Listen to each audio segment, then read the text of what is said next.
आज से 150-200 साल पहले जब भी किसी को न्यू लैंग्वेज सिखाई जाती थी, एक ही मेथड यूज होता था और वो था ग्रामर ट्रांसलेशन मेथड। लेकिन फिर आहिस्ता आहिस्ता इस मेथड पर क्रिटिसिज्म इतना बढ़ गया कि लैंग्वेज टीचिंग का एक और मेथड इंट्रोड्यूस हो गया, डायरेक्ट मेथड। देखते ही देखते इस मेथड की पॉपुलैरिटी इतनी बढ़ गई कि आज पूरी दुनिया में जब भी किसी को न्यू लैंग्वेज सीखनी होती है, वो इस मेथड से मदद लेता है। इस मेथड में ऐसा होता क्या है, कैसे नई लैंग्वेज सीखी जाती है, इसमें आपको कौन कौन से फायदे हो सकते हैं और क्या इस मेथड की डिसएडवांटेज भी हैं, समझना पड़ेगा।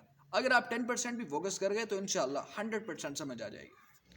Okay, so what is the direct method? ये लैंग्वेज टीचिंग का एक ऐसा मेथड है जिसमें एक ही लैंग्वेज यूज की जाती है। फॉर एग्जांपल, आपने इंग्लिश सीखनी है तो आप उसको अपनी नेटिव लैंग्वेज में ट्रांसलेट नहीं करोगे, आप यूज ही इंग्लिश करोगे। ये टोटल डायरेक्ट मेथड है। यानी जो भी आपने लैंग्वेज सीखनी है वो डायरेक्टली सीखनी है, इनडायरेक्टली नहीं, किसी और लैंग्वेज का सहारा लेकर नहीं सीखनी। नंबर 2, कि इसमें स्पीकिंग और लिसनिंग पर ज्यादा फोकस किया जाता है। अगर आपको याद हो तो ग्रामर ट्रांसलेशन मेथड में हम ज्यादा फोकस किस पे कर रहे थे? रीडिंग पे और राइटिंग पे, बट यहां स्पीकिंग पे और लिसनिंग पे। पॉइंट नंबर 3, इसमें ग्रामर सिखाया जाता है लेकिन इनडायरेक्टली, डायरेक्टली नहीं सिखाया जाता। ग्रामर सिखाया जाता है इंडक्टिवली, डिडक्टिवली नहीं सिखाया जाता।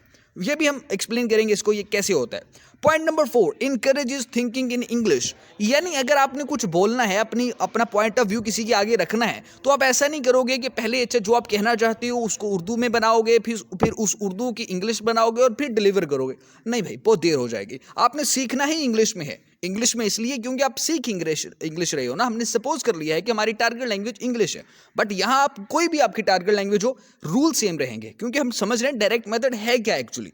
ओके, सो इस मेथड के की फीचर्स देख लेते हैं। सबसे पहले है इमर्शन, यानी कि आपने नेटिव लैंग्वेज का इस्तेमाल नहीं करना। आपने अपना इन्वायरमेंट, अपनी सराउंडिंग को कुछ इस तरह रखना है कि उसमें सिर्फ आपकी टारगेट लैंग्वेज इस्तेमाल हो और कोई लैंग्वेज इस्तेमाल ना हो। फॉर एग्जाम्पल, आप इंग्लिश सीख रहे हो तो आपके इर्द गिर्द सारे लोग इंग्लिश बोलने चाहिए और कोई लैंग्वेज इस्तेमाल ना हो वो। नंबर 2, इसका फीचर ये है कि लर्निंग थ्रू एग्जाम्पल्स, यानी आपको एग्जाम्पल्स के थ्रू समझाया जाएगा। फॉर एग्जाम्पल, अगर आपको टीचर ने समझाना है कि दिस इज अ बुक, सो आपको वो एग्जाम्पल दी जाएगी कि sir this is a book, ना कि उसकी ट्रांसलेशन की जाएगी कि ये किताब है, this is a book. No, example से आपको समझाया जाएगा this is a book. Book teacher ने हाथ में पकड़ी है, उसकी तरफ इशारा किया टीचर ने, आपने उस बुक को देखा और आपको पता चल गया कि okay this is a book. ये ट्रांसलेशन आपने नहीं की कि ये किताब है, नो। सो तीसरा इसका की फीचर ये है कि फोकस ऑन एवरीडे स्पीच, कि यानी इस मेथड के थ्रू जो हम क्योंकि इसमें हमने देखा है कि फोकस किस पे किया जाता है? स्पीकिंग और लिसनिंग पे।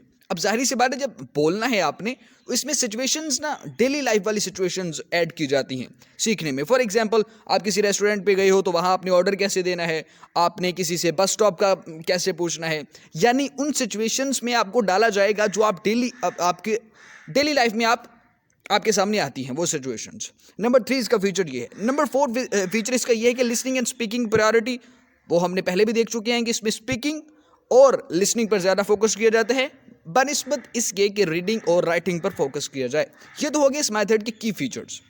ओके, अब ये देख लेते हैं कि इस मेथड से जो लैंग्वेज सीखता है उसको फायदे कौन कौन से मिलते हैं। पहला फायदा तो उसे ये मिलता है कि उसके पास फ्लुएंसी आ जाती है, कॉन्फिडेंस आ जाता है। अब ये कैसे आते हैं? फॉर एग्जाम्पल, आप चूंकि इंग्लिश में बोल रहे हो, आप इंग्लिश में बोलते बोलते आपकी प्रैक्टिस, आपकी ड्रिल्स इतनी हो चुकी हैं कि अब आपको सोचना नहीं पड़ रहा कि ओके इंग्लिश मैंने बोलनी है बट उसको मैं पहले उर्दू में कन्वर्ट करूंगा, फिर उसकी इंग्लिश बनाऊंगा, फिर डिलीवर करूंगा। नो, ऐसा नहीं है। जब आप इंग्लिश में, आपका इन्वायरमेंट ही ऐसा है कि आप उसमें सारे इर्द गिर्द आपके वही हैं जो इंग्लिश बोलते हैं, तो जाहिर सी बात है आप भी इंग्लिश बोलोगे।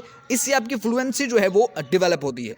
दूसरी बात, कॉन्फिडेंस आप में कैसे आता है? ये आपको याद है, हमने कहा था कि इसमें रियल लाइफ सिचुएशन से, रियल लाइफ कॉन्टेक्स्ट को इस्तेमाल किया जाता है आपकी लैंग्वेज सिखाने के लिए। तो जब आप अपनी डेली लाइफ में, जाहिर सी बात है, जो आप अपने अपने कोलीग्स से, अपने दोस्तों से जब आप मिलोगे और आपको लगेगा भाई मुझे इस सिचुएशन में इससे ज़्यादा इंग्लिश आती है, तो जाहिर सी बात है आप कॉन्फिडेंस भी आपका बिल्ड होगा। आप जितना ज़्यादा कॉन्फिडेंस होगा आप उतनी ज़्यादा इंग्लिश बोलेंगे।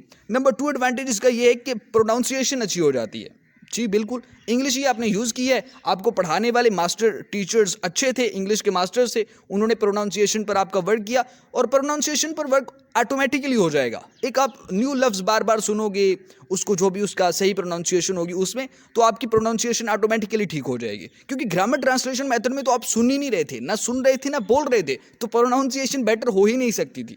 नंबर 3 एडवांटेज इसका ये है कि इसमें लर्निंग जो है वो नेचुरल लगती है। अब देखिएगा, आपकी जो भी नेटिव लैंग्वेज है, for example Hindi, Urdu, Spanish, जो भी, आपने वो लैंग्वेज कैसे सीखी है? आपको कोई रूल्स पता है उस लैंग्वेज के? बाद में तो चलो सीख लिए होंगे, पहले तो नहीं पता थे ना, तो पहले आपने कैसे सीखी?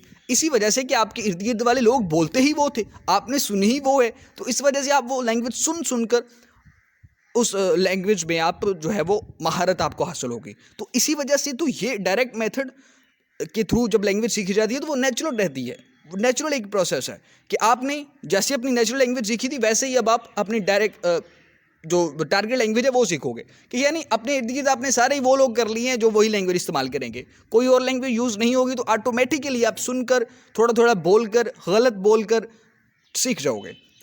चौथा एडवांटेज इसका ये है कि इनकरेजेस एक्टिव पार्टिसिपेशन। जी हाँ, एक्टिव पार्टिसिपेशन का मतलब ये है कि आपको रोल्स ही ऐसे दिए जाते हैं जो आपकी डेली लाइफ में इस्तेमाल होने वाली हैं, और बोरिंग तो बिल्कुल भी ये प्रोसेस नहीं होता, क्योंकि इसमें वो रटे रटाए रूल्स नहीं पढ़ाए जाते कि अच्छा आज हम टेंस पढ़ेंगे, आज हम ये, और ना एक्सप्लिसिटली ग्रामर के रूल्स पढ़ाए जाते हैं। तो इस वजह से ये एक्टिव पार्टिसिपेशन सबकी होती है, बच्चे बड़े चिल रहते हैं और बोरिंग प्रोसेस ये नहीं है। अब थोड़ा हमें इसके डिसएडवांटेज भी देखने पड़ेंगे। जाहिर सी बात है, कोई जितना भी अच्छा मेथड हो लैंग्वेज टीचिंग का, एडवांटेज अगर हैं तो डिसएडवांटेज हैं, उस पर क्रिटिसिज्म भी होता है। So let's see what is the criticism on this method. Okay, so criticism में पहला पॉइंट ये है कि डिफिकल्ट फॉर बिगिनर्स। जी हाँ, बिगिनर्स के लिए टफ है।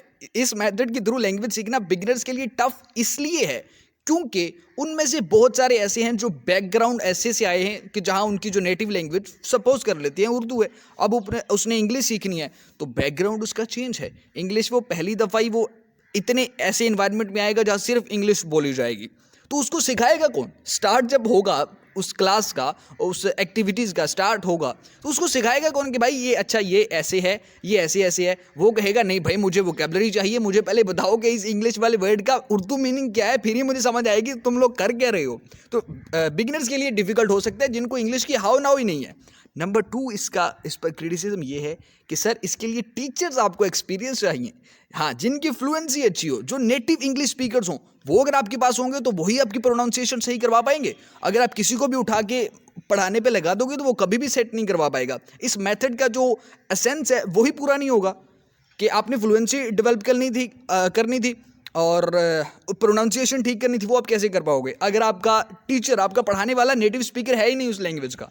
समझ लो, तो ये भी क्रिटिसिज्म होता है। नंबर 3 इसमें यह है कि इसमें ग्रामर के रूल्स पर फोकस कम किया जाता है, और जब आप ग्रामर के रूल्स पर फोकस नहीं करते तो बच्चा कहीं तो मिस्टेक करेगा। बच्चा एकेडमिक जो पर्पसेस हैं उसमें वो कामयाब नहीं हो सकता, क्योंकि एक्यूरेसी चाहिए, बहुत सारी जगहों में चाहिए एक्यूरेसी, वो उसको नहीं मिलेगी। फ्लुएंसी उसको मिल जाएगी, डन है ये वाली चीज़। फिर चौथा क्रिटिसिज्म ये है कि not suitable for large classes. बहुत बड़ी क्लासेस के लिए सूटेबल ये क्यों नहीं है मेथड? वो इस वजह से नहीं है क्योंकि उसमें हर लर्नर का फिर डिफरेंट एटीट्यूड होगा, डिफरेंट उसका जो है वो अंडरस्टैंडिंग लेवल होगा, इस वजह से वो सबके लिए सूटेबल नहीं है। और आप किस किस को जज करेंगे कि अच्छा इस बच्चे को ये नहीं आता, इस बच्चे को ये नहीं आता, अगर ये बच्चा बिगिनर है तो इसके लिए हम ये मेथड नहीं लगा सकते क्योंकि इसको ये समझ ही नहीं आएगी, बेसिक वोकैबुलरी ही नहीं है इसके पास, तो वो मुश्किल हो जाएगी। अगर लार्ज क्लासेस, बहुत ज़्यादा बड़ी बड़ी क्लासेस हैं, तो उसमें बच्चों का डाइवर्स हो जाता है ना, फिर हर बच्चे का माइंडसेट अलग, हर का एटीट्यूड, बैकग्राउंड अलग, तो इस वजह से ये लार्ज क्लासेस में सूटेबल नहीं है। 4-5 बच्चे आप बिल्कुल सिखा लोगे भाई, ये देखो आप उनके मुताबिक ही अपना जो स्केड्यूल है वो प्लान बनाओगे। ये तो है क्रिटिसिज्म डायरेक्ट मेथड पर। ओके, कंक्लूड कर लेते हैं इस मेथड को।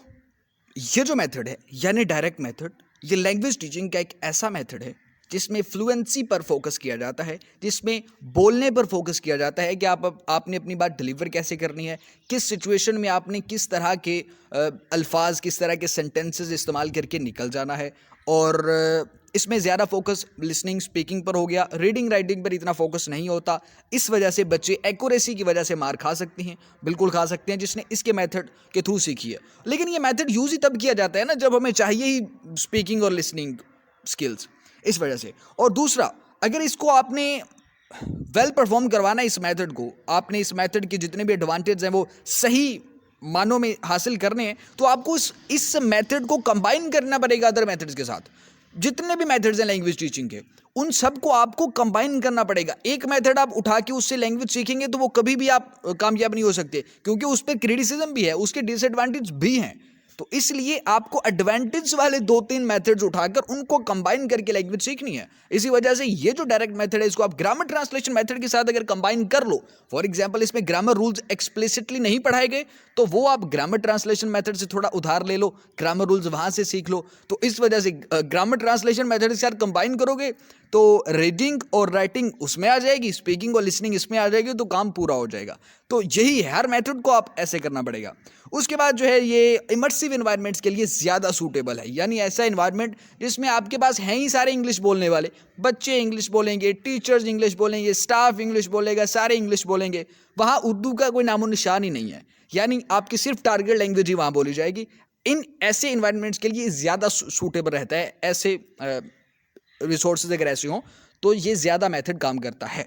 ओके, आप इस मेथड के बारे में क्या सोचते हैं? क्या आपको लगता है कि ये ग्रामर ट्रांसलेशन मेथड से ज़्यादा इफेक्टिव हो सकता है? ये आपने लाजमी कमेंट बॉक्स में शेयर करनी है अपनी थॉट्स, और दूसरा लाइक कमेंट एंड सब्सक्राइब आपने कर देना है, वो आपने कर भी दिया होगा आई थिंक। बाकी नेक्स्ट वीडियो में मिलते हैं, नेक्स्ट ऑडियो लिंगुअल मेथड आएगा इंशाल्लाह। सो बेल आइकन को प्रेस कर लीजिएगा ताकि आपको नोटिफिकेशन आ जाए कि हाँ जी ऑडियो लिंगुअल मेथड आ चुका है मार्केट में, आप देख सकते हैं। अल्लाह हाफिज़, टेक केयर।